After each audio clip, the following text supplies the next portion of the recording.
Hi everyone, it's your girl Regina, and today I decided to start my series on the good, the bad, and the ugly of cruising. And this is part one.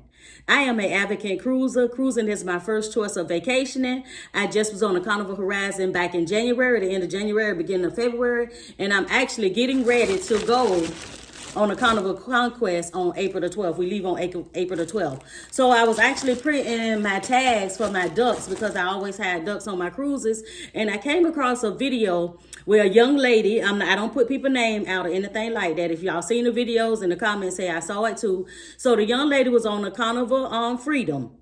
And so basically what happened was they were supposed to stop at Grand Turk, but the weather, the waves and stuff like that was bad, so they didn't stop. It just became a sea day. And so she was saying they was cruising through the Bahamas, and she don't understand why they didn't stop at one of the stops at the Bahamas to make up for that port day that they was not able to have. So I'm finna explain to y'all why.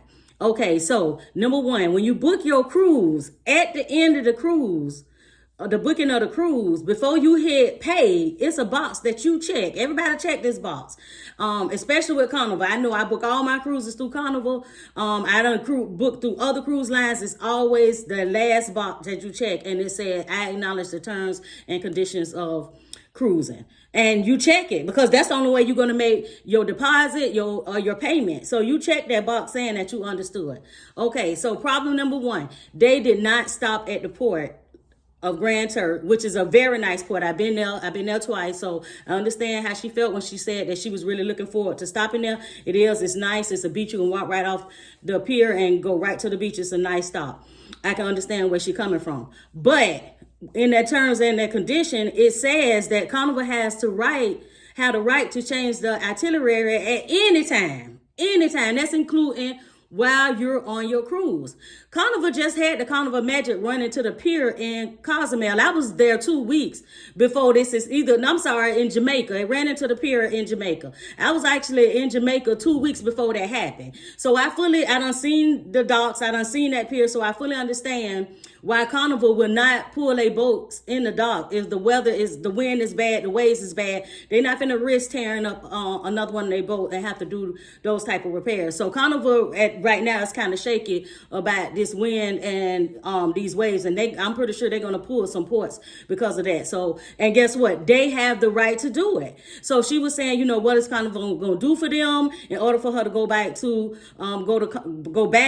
go be able to see Grand Turk, that she was gonna have to book another cruise. Yeah, you're right. You gotta book another cruise because you checked in the box that you understood the terms and conditions of your cruise, and that is part of the terms and conditions. So Carnival ain't gonna do nothing because you acknowledge that you understood.